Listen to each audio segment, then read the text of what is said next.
Primero, creo, debo describir el barrio, porque en el barrio está mi casa y en la casa está mi madre.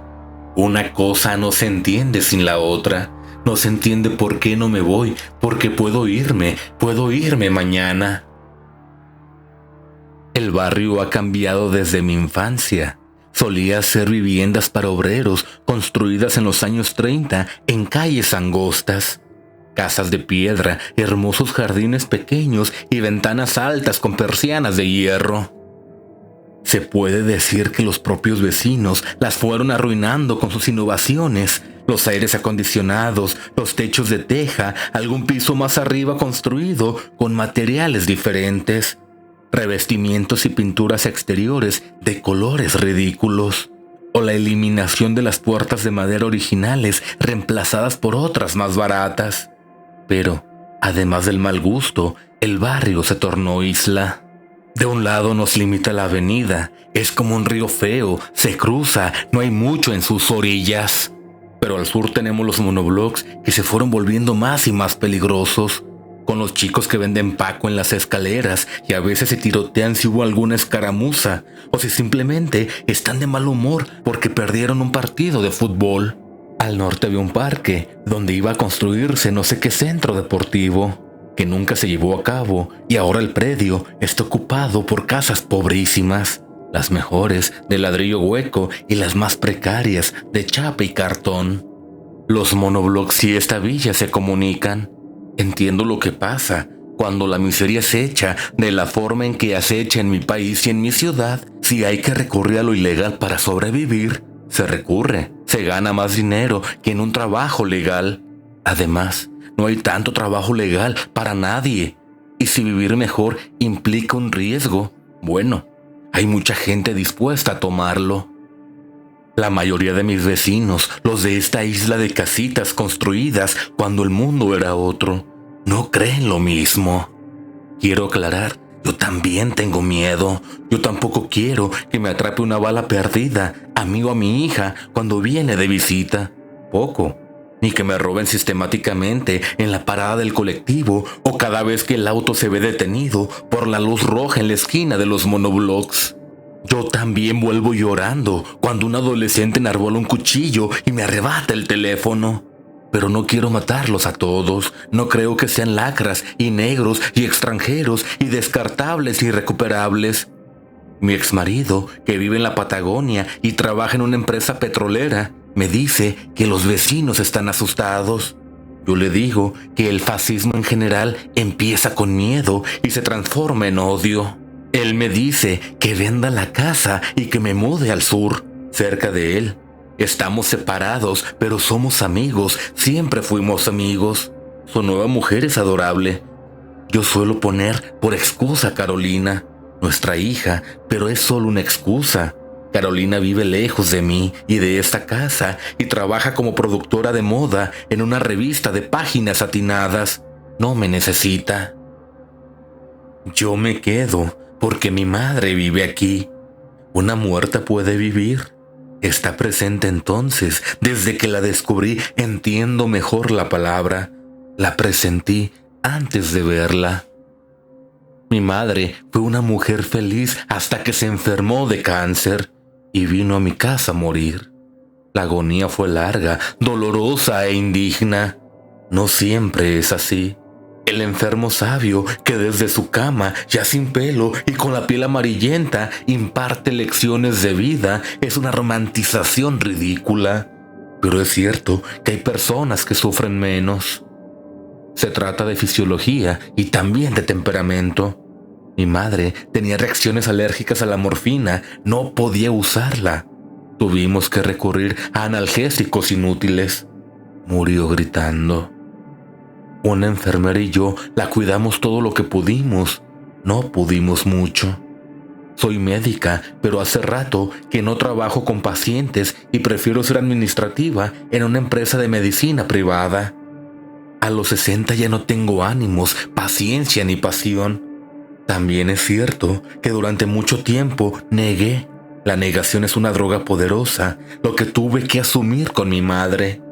Hay fantasmas que se me presentan, que me buscan. No los veo yo sola. En el hospital las enfermeras salían corriendo, yo las tranquilizaba, les decía, chicas, están sugestionadas. Le escuché gritar una mañana a mi madre. No una madrugada, no durante la noche, a esa hora llena de luz tan extraña para un fantasma. Las casas del barrio, aunque bonitas, están muy cerca a la manera de las semi-detached británicas. Fueron construidas por los empresarios ingleses del ferrocarril para sus trabajadores. Mi vecina Mari, que nunca sale de su casa porque tiene terror a que le roben y la maten y quién sabe qué otras fantasías fóbicas, se asomó desde su ventana que da a mi pequeño jardín delantero. Con los ojos desorbitados, justo cuando yo salía para verificar que no hubiese nadie en la calle. Un acto reflejo tonto empujado por mi propio pánico. No podía creer estar escuchando los gritos de mi madre muerta. Pensé que quizás se trataba de alguien en la calle. Un accidente, una pelea. Mari también recordaba los gritos verdaderos de mi madre y estaba estupefacta, helada.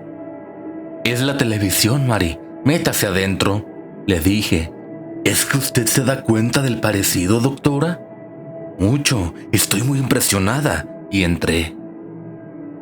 Como no sabía qué hacer, me puse a buscar la fuente de los gritos por la casa y a pedir, como si rezara, que bajase el volumen. No le pedí que dejara de aullar, que fuese más discreta, eso le pedía.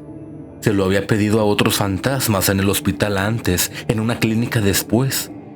A veces funcionaba este ruego. Mi madre siempre tuvo sentido del humor, así que el pedido de bajar el volumen la hizo reír. No le encontré ese día, que me tomé libre en el trabajo, pero sí por la noche, sentada en el piso de la habitación donde había muerto.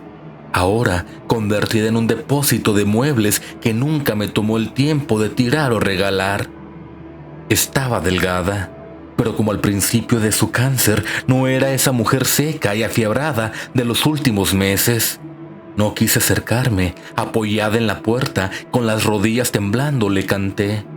Y mientras cantaba, me dejé caer hasta que quedamos las dos frente a frente, sentadas, yo con las piernas cruzadas, ella sobre sus rodillas.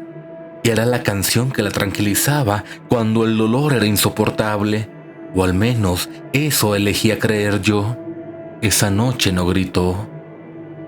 Pero los fantasmas, aprendí, se fastidian, no sé qué piensan, si es que piensan, porque más bien repiten y las repeticiones parecen actos reflejos sin pensamiento. Pero sí que hablan y sí que opinan y sí que tienen arranques de mal humor.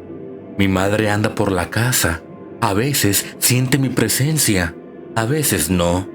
Y de vez en cuando parece que le vuelve la furia. La de su cuerpo degradado, la del ano contra natura y la humillación. Ella había sido elegante, recuerdo que lloraba, el olor.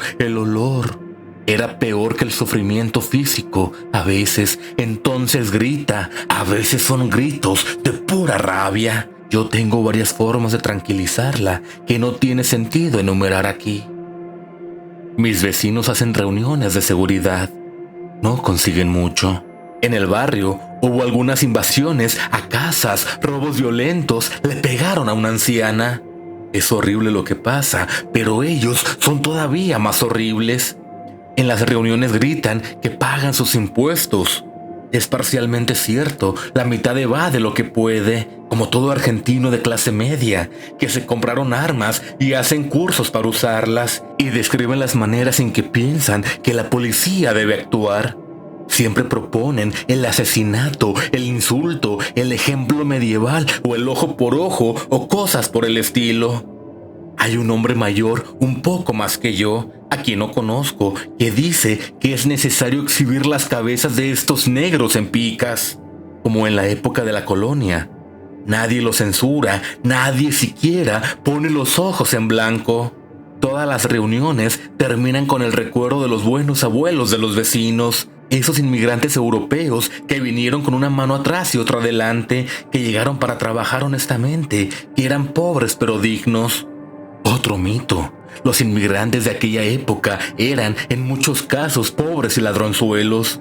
Otros eran anarquistas perseguidos por la policía. En gran parte se convirtieron en comerciantes deshonestos, que preferían ganar dinero antes que plantearse cualquier tipo de responsabilidad ética. Pero ya no discuto. Si alguna vez discutí, estoy resignada a ese sentido común que comparten. El sentido común es una mentira, pero discutir una mentira creíble es una empresa de titanes. Voy a reuniones porque quiero enterarme de lo que planean. No quiero que un día cierren la calle y no saberlo de antemano.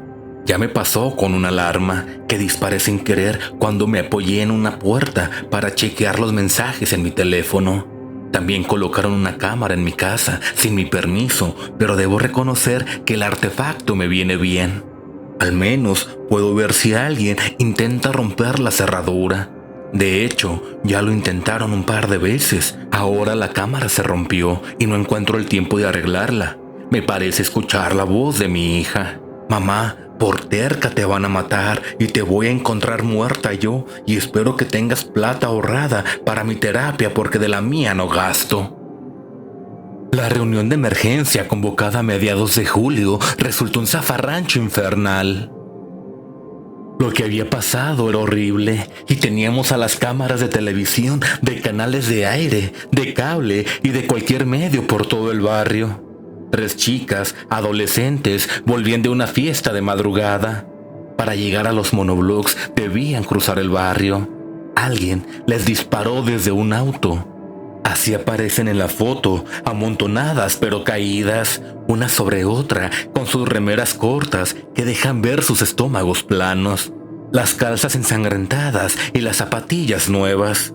Una tenía la cara destrozada de disparos y miraba la copa de un árbol con lo que le quedaba de ojos. Las otras, debajo, se desangraron en el lugar. Cuando fue llamada a la reunión de vecinos, aún no había detalles sobre los asesinos. Pero por las características, lo ocurrido parecía obvio. Las chicas debían ser hijas o parientas o algo de un delincuente más o menos importante. Un pirata del asfalto, un mini narco o un regenteador de mujeres. Esa persona le debía dinero a alguien o había ofendido a alguien. Era una venganza. Los días confirmaron la teoría de los vecinos. En la esquina donde mataron a las chicas se puso un cordón policial amarillo, pero alrededor empezaron a aparecer ramos de flores y corazoncitos de cartón y osos de peluche. Un altar callejero con ofrendas más adecuadas para niñas que para adolescentes. Las vi un atardecer cuando volvía del trabajo. El taxi me deja en esa misma esquina, la del cordón policial y los regalos que las recuerdan. Lu, te queremos siempre. Justicia para Natalia. Mi angelito, te fuiste demasiado pronto. Venían sacándose fotos, las 3 cabezas apretadas para entrar en foco, las lenguas con piercing afuera. ¿Por qué les gusta sacar la lengua a las chicas? Una segunda tanda de fotos con los labios haciendo trompita. Esa sensualidad demasiado temprana que se ve falsa y que se veía especialmente morbosa en sus fotos verdaderas usadas por los informes periodísticos. Fotos robadas de Instagram o de TikTok, según me explicó mi hija. Yo no entendía esas imágenes con nariz de perro u orejitas de conejo, y entonces me enteré de que eran filtros. Las chicas fantasma venían riéndose. A esa hora, ya casi de noche, mi barrio está desierto. La noche es oscura y llena de terrores. Dice una sacerdotisa en la serie épica que mira a mi hija con verdadera locura fanática y con la que no me puedo enganchar porque tiene demasiados personajes. La violencia de la serie que a otros los perturba, a mí no me molesta.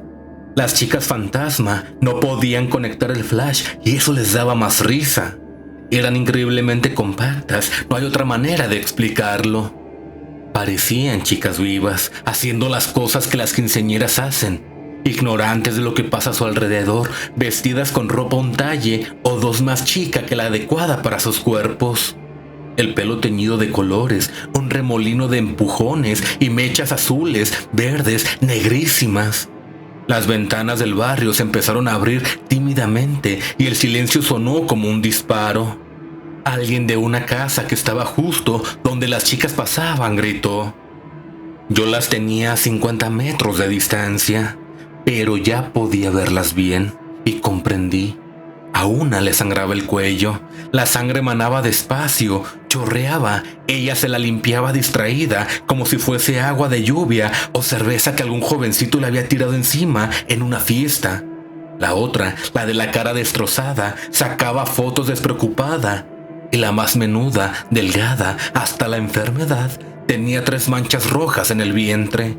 No quise mirar más. Me recordaba a mi madre, su cáncer, su flacura moribunda.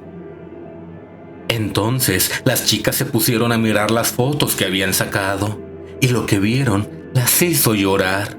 No, no, no, decían y sacudían las cabezas, se miraban entre ellas, miraban las fotos y veían el verde marrón de la podredumbre, la sangre, los disparos que dejaban ver los huesos, los ojos ciegos.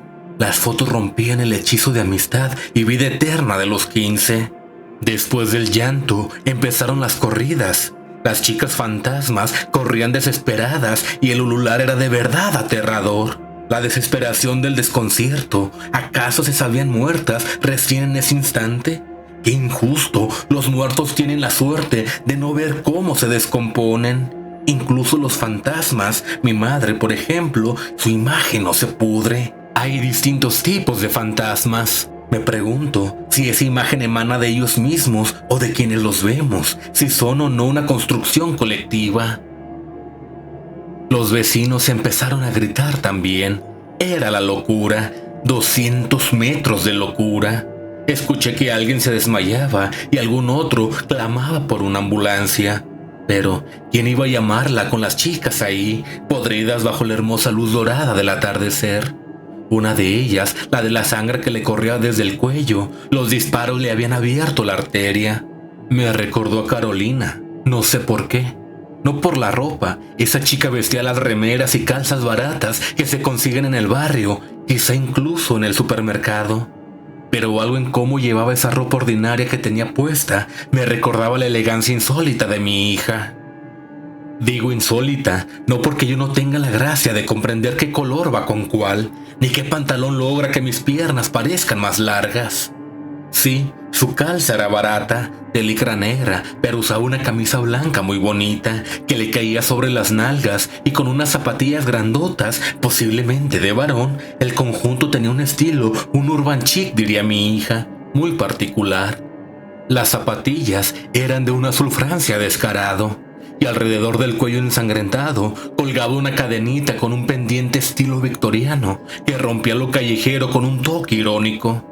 Al describirla copio, creo, el estilo de mi hija, que a sus producciones de moda siempre les agrego una breve nota explicativa. Quizá porque me hacía acordar a Carolina me les acerqué. Claro que tenía miedo. El corazón me saltaba en la boca del estómago como si hubiese corrido del lugar. Y ya no tengo edad para estos sobresaltos, ya estoy en riesgo de que una arritmia se vuelva incontrolable, incluso de una angina de pecho. Además, los vecinos miraban, pero no podía dejarlas así. Sabía que era capaz de calmarlas, lo sabía, estas cosas se saben.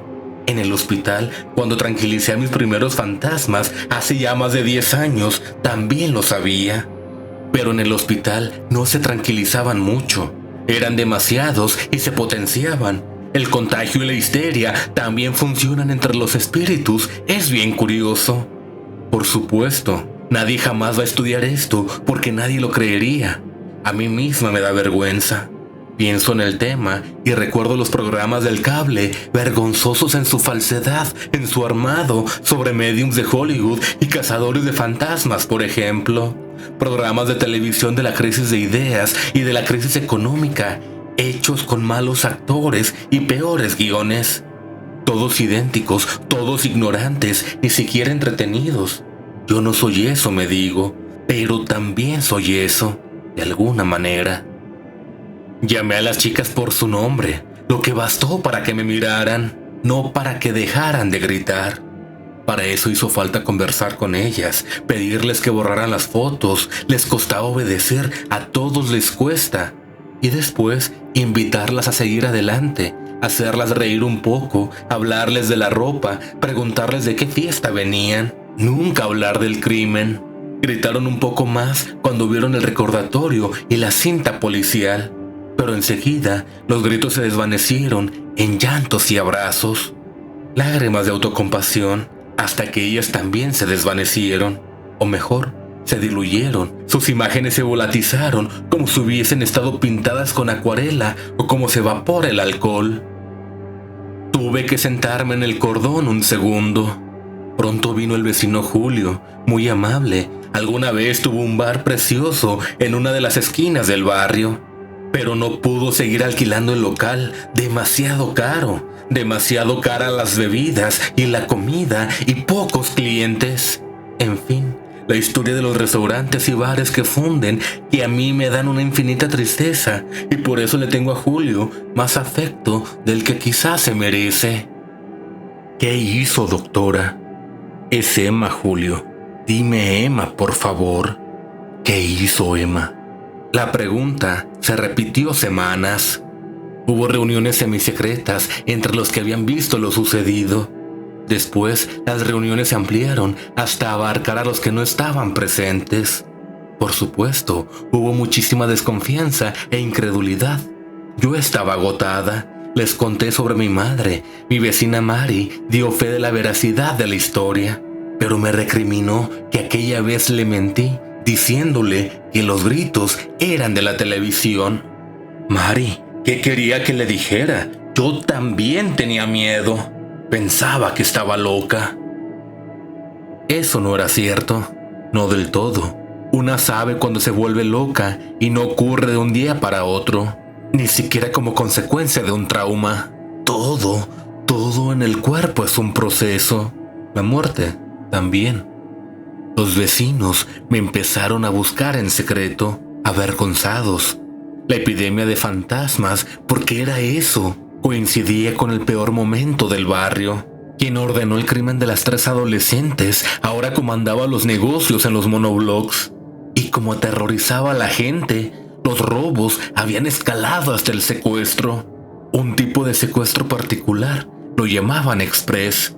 La víctima era atrapada con un auto y llevada de recorrida por cajeros de banco, hasta reunir una cantidad que los ladrones consideraran aceptable. A veces los express terminaban con violencia, muchos golpes, violaciones, incluso algún disparo. Todo por un malentendido increíble. Los ladrones, en la mayor parte de los casos, muy jóvenes, no estaban bancarizados, no tenían trabajo, por lo tanto, no tenían cuenta en el banco. Así, ignoraban el mecanismo de retiro de dinero en los cajeros automáticos de la Argentina. Por una cuestión de seguridad, el monto permitido para extracción es muy bajo, unos 25,000 pesos por día. El doble si el dueño de la tarjeta es socio del banco de donde se saca dinero. Si alguien tiene más de una cuenta, puede aumentar las cifras sacando de 2 bancos distintos. Pero si no, pues bien, es un monto muy magro. Y los ladrones, estos chicos excitados y asustados, quieren más. Y como no entienden lo que es extraer dinero porque nunca lo hicieron, creen que se les miente, que se los desprecia o se los quiere engañar.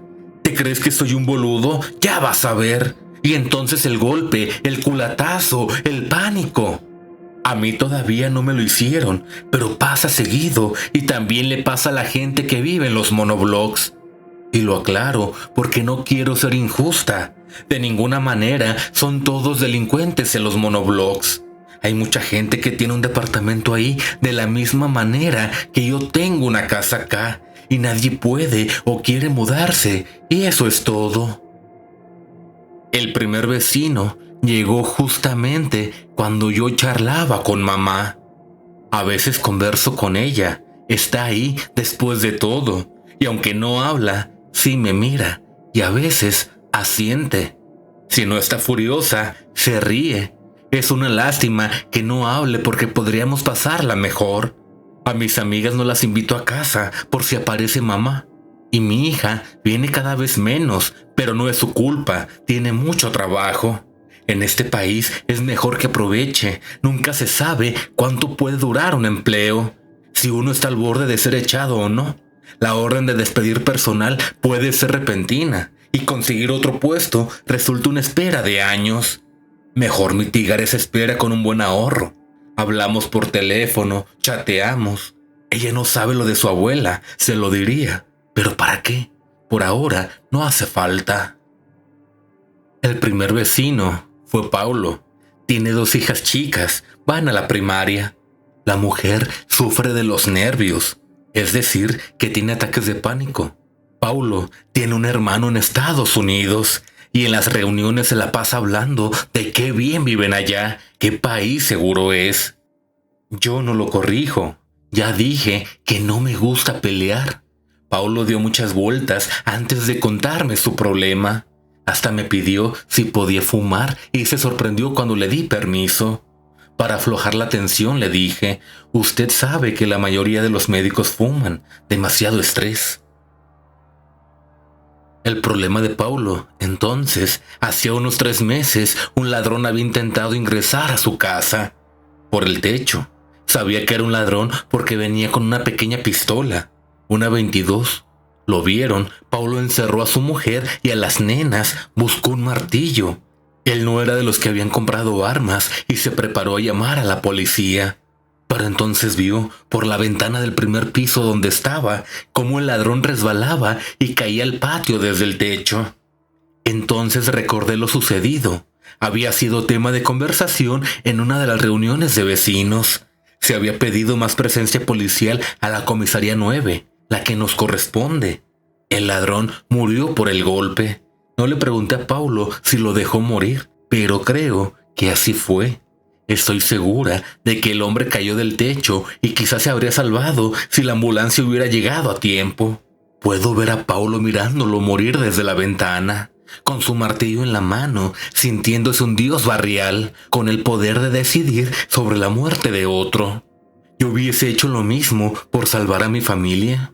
Puede ser. Es fácil pensar con ética cuando lo que amamos no está en peligro. Me gusta imaginar que no lo hubiese hecho, sin embargo. Soy una persona bien pensante. Prefiero la ingenuidad y el paternalismo antes que el odio. Como sea, el ladrón volvía. Lo escuchaban caminar por el techo. La mujer lo había oído primero. Y él, Paulo, no le había creído. Después de todo, sufría de los nervios la pobre, hasta que escuchó él mismo los pasos.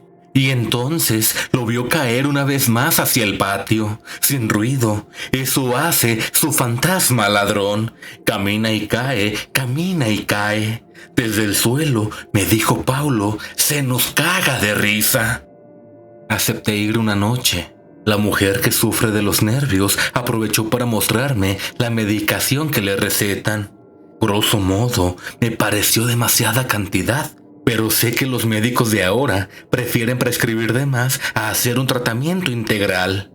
Me ofrecieron cenar con ellos, salchichas con puré. Por las nenas, explicó la madre, no comen otra cosa. Pero yo ya había comido en casa, esperé. Los pasos llegaron cuando las criaturas estaban en la cama. Afortunadamente, decidí que mi trabajo empezaría cuando el fantasma hubiese caído, una vez finalizada su ronda nocturna. Unos minutos con él lo disuadieron. No importa qué le dije, qué hice, llega un momento en que resulta muy mecánico.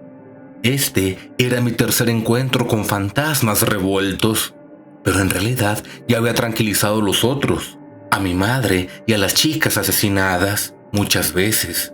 Yo no envío a los fantasmas a ninguna parte, ni buena ni mala. No hay paz ni cierre, no hay reconciliación, no hay pasaje. Todo eso es ficción. Solo los tranquilizo y evito que reincidan con una frecuencia inaguantable para los vivos, por un tiempo. Pero vuelven como si se olvidaran y hay que volver a empezar. ¿Por qué será?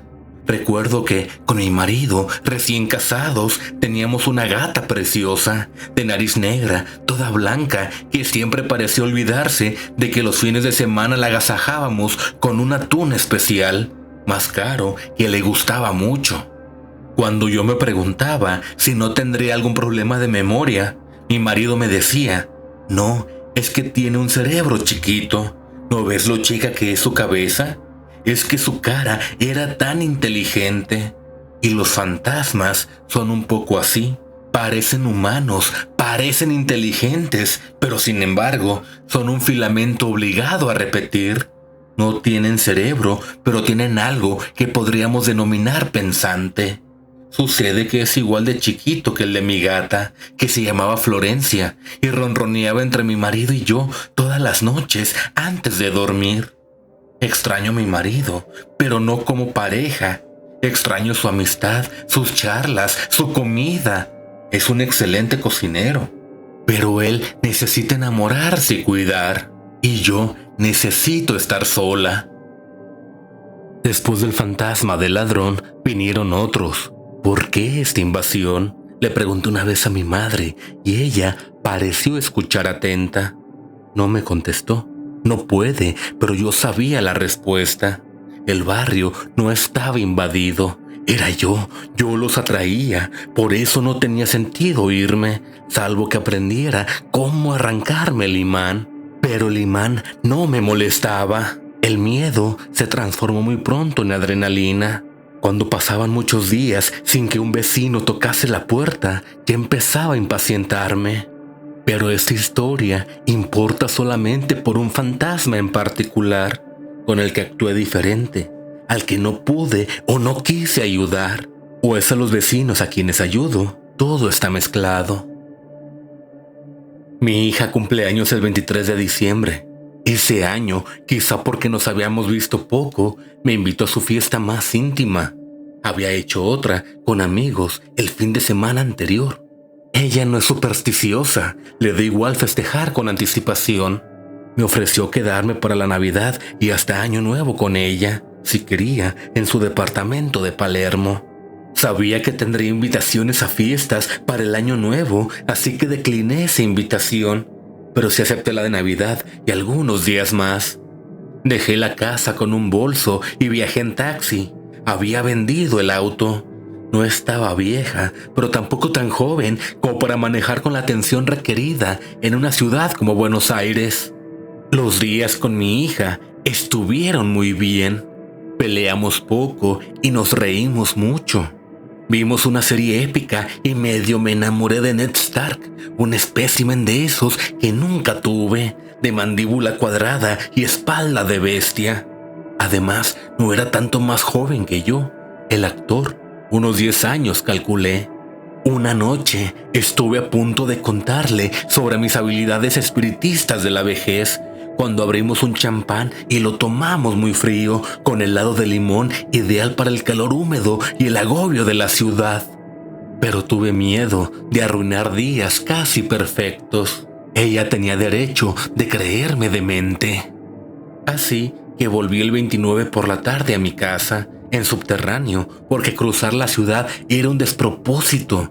A las habituales protestas de fin de año se le agregaban varias más. Los estatales pidiendo aumento, los piqueteros cortando las avenidas, el reclamo, bolsas de comida, los despedidos frente al Ministerio de Trabajo, el pedido, reincorporación, y una marcha clamando seguridad muy grande frente al Congreso. Habían asesinado a un adolescente de 16 años, Matías, y un apellido italiano. Aparentemente lo habían secuestrado. Un secuestro express, solo que, como el chico era menor, no tenía tarjeta de banco. Entonces los captores cambiaron de idea y decidieron pedirle plata a la familia. La familia no tenía dinero. Esa misma noche no debían saber a dónde llevarlo. El chico se les escapó. No llegó muy lejos y lo fusilaron en la villa cercana a mi casa. La que nos cerca por el norte, la que alguna vez iba a ser un campo de deportes y después fue un descampado. Y ahora es un barrio que, aunque amenazan con desalojar, es probable que nunca lo hagan. ¿A dónde van a mandar a la gente? Algunas casitas, además, ya son de ladrillo bueno y tienen piso de arriba. Hace poco, yendo a comprar, vi que abrieron un kiosco y una heladería. Se hicieron detenciones en la villa, pero aparentemente los captores no eran de ahí. En la televisión pedían la pena de muerte. Como siempre que ocurre, un crimen espantoso. Extrañamente, y a pesar de que el asesinato había sido en un lugar tan cercano, los vecinos de mi barrio no llamaron a una reunión de urgencia. La esperé durante unos días, el mensaje en el teléfono, a veces el papel pegado con cinta scotch en la puerta, pero no hubo nada más que silencio. Las miradas bajas en la verdulería, cierto apuro en la compra de cigarrillos en el kiosco. Lo atribuí a los nervios, aunque en general mis vecinos no reaccionan con este estado tenso, sino con una ansiedad agigantada y gritona. 2 golpes en la puerta me despertaron. Era tarde, lo supe antes de mirar el reloj. Desde muy joven me acuesto de madrugada, una costumbre de las guardias en el hospital que nunca pude sacudirme. Eran golpes sutiles, llamaban a la puerta. Decidí ignorarlos. Pero continuaban, rítmicos, insistentes, con creciente urgencia, hasta que me di cuenta de que ahora golpeaban con los 2 puños como si quisieran tirar la puerta abajo. Tuve miedo. Pensé en cerrar la puerta de mi habitación, pero, claro, no tenía llave. ¿Qué podía interponer entre quien quería entrar y yo? Debía llamar a mi vecina Mari, a la policía. Me senté en la cama y cuando escuché los susurros, el sudor de mis manos se heló. Pero, al mismo tiempo me tranquilicé. Los golpes no eran de una persona real. Su voz baja, su súplica, no podía llegar hasta mí desde la puerta de la calle. Por favor, ábreme, decía. Me trataba de usted, hablaba con respeto. Por favor, me estoy escapando, no quiero robar, no soy ladrón, me tenían secuestrado. Por favor, ábreme, que me matan, me matan. Bajé la escalera corriendo y miré por la ventana. El chico estaba en la vereda, un adolescente alto, bien visible bajo la luz del poste. Estaba pálido como todos los muertos, pero no podía verle las heridas a pesar de que estaba vestido de verano. Una remera blanca, pantaloncitos de fútbol, zapatillas. ¿Cómo lo habían matado? No podía recordarlo. Durante los días con mi hija había estado alegremente lejos de las noticias y la televisión. Entonces aquí estaba Matías, de apellido italiano, muerto a cuadras de mi casa. Y yo no sabía por qué tocaba la puerta, ni me había enterado de que su asesinato había sido tan cerca. Aunque eso podía intuirlo. ¿El silencio de mis vecinos estaba relacionado con esta aparición? Claro que sí, me dije, y en más de un sentido. El adolescente Matías dejó de tocar la puerta. Se acercó a la ventana y en sus ojos, vivos, totalmente vivos, con algo de insecto, ese brillo zumbón de los escarabajos, vi la venganza y la furia. No le tuve miedo porque sabía que no podía concretar esa venganza en el mundo material, pero la frustración de no poder actuar le agregaba capas a su ira, capas sin fin. Iba a pasarse lo que tuviera de tiempo, y sospecho que Matías, de apellido italiano, tenía todo el tiempo que existe, recorriendo esta calle, hasta que no existiese más la calle, si era necesario. No iba a dejar dormir a los que habían ayudado a matarlo nunca, nunca. ¿No vas a abrirme?, dijo. Su voz era clara, no muy diferente a la de una persona viva. Ya no hablaba con respeto. Me acerqué a la puerta, usé la llave y la abrí. Matías se quedó en el umbral. Entonces le vi el disparo en la sien. Era sutil, como un lunar. No sangraba. Me recordó a los suicidas que solía recibir en el hospital. La mayoría eran hombres, la mayoría tenían su edad o unos años más. No todos eran tan precisos con el disparo. Solían destrozarse la cara o tenían la costumbre de meterse el caño en la boca. «Ahora es tarde», me dijo Matías. Yo supe que no podía tranquilizarlo, no a este, y le dije en voz bien alta: «No estaba esa noche en casa, tú lo sabes, te hubiese abierto». «¿Ah, sí? No te creo», dijo. Una conversación, no solo contestar preguntas. Matías, de apellido italiano, podía tener conversaciones. ¿En qué se diferenciaba de los demás? Me quedé en el umbral con la puerta abierta y la luz encendida, y lo observé. Continuaba, corría de una casa a otra y golpeaba cada puerta. Primero despacio, después con los puños, al final a patadas. Primero pedía que le abrieran con ruego y gentileza, y terminaba insultando, aterrorizando, pero también asombrado en su enojo, en su desesperación. Mis vecinos encendían las luces, pero nadie abría. Escuché a algunos gemir. Matías, de apellido italiano, siguió golpeando hasta que salió el sol. Recién entonces volví a entrar. Él no se saltó ninguna casa, todas tuvieron su merecido. Busqué su apellido italiano en internet. Cremonesi, Matías Cremonesi.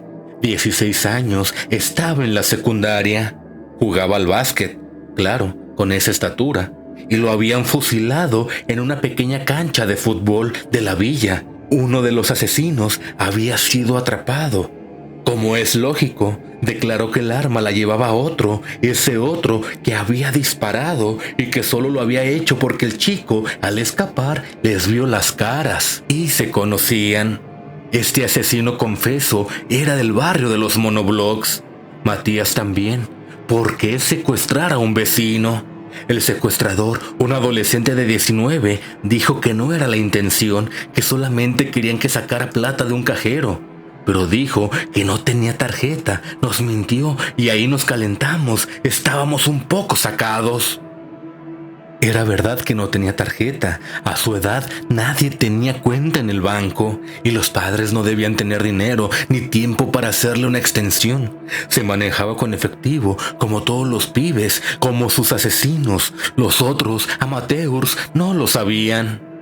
Recibí la visita de mi vecino Julio, el del restaurante fallido, ese mediodía. Los vecinos habían mandado a Julio porque sabían que me caía bien. Julio no dio rodeos como Paulo, el que había visto morir al ladrón. Fue concreto, no sentía culpa. Sí, todos habían escuchado al chico esa noche. Sí, todos pensaron que era un truco, una mentira de un ladrón inteligente que se quería hacer pasar por víctima para entrar en una casa. Sí, cuando espiaron por la ventana y vieron a un adolescente, confirmaron la sospecha. ¿O acaso los ladrones no eran todos chicos? No me vengas con que son víctimas también, me dijo. ¿Piensas así? Todos víctimas de esta sociedad. Déjate de joder, Emma. Yo no había abierto la boca. A ti porque nunca te robaron, no son víctimas de nada. Seguí sin abrir la boca. Entendí que intentaba manejar su culpa. ¿Cuánto tiempo tocó la puerta? Quise saber. ¿Cuánto tiempo pidió entrar? Bajo el odio en su mirada de fantasma, Matías tenía el miedo impregnado, la adrenalina de su última noche cuando, además de morir, supo que estaba solo, que nadie iba a ayudarlo, ni siquiera marcando un número de teléfono, que estaba rodeado de verdugos sin capucha, escondidos tras máscaras de clase media y buena vecindad. Julio no quiso contestar, dijo que no sabía. Bastante tiempo, ¿importa? Importa, le dije, porque el chico está furioso. ¿Y qué voy a decirle para que nos deje en paz? ¿Que nos equivocamos? No le basta. Tienes que intentarlo. No, contesté, no sé cómo. No quieres, piensas que eres mejor que nosotros. Tú tampoco lo hubieses abierto. Eso me dijo Matías anoche. No lo llames por el nombre. ¿Por qué no? Tiene nombre. ¿Y cómo vamos a dormir? ¿Y los chicos? Julio, lo hubiesen pensado antes. Compren hipnóticos. Yo se los puedo recetar. es un medicamento muy noble, sin efectos secundarios. Pasmado, Julio golpeó la mesa. ¿Me tratas de estúpido?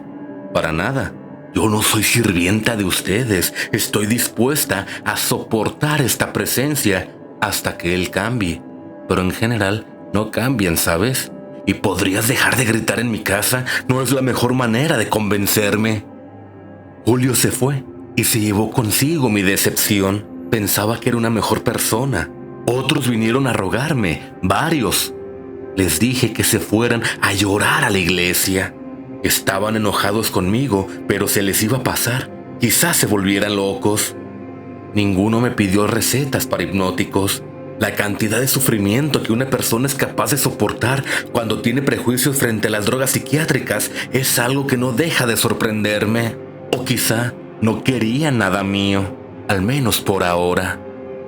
Matías volvió todas las noches a cumplir su rutina.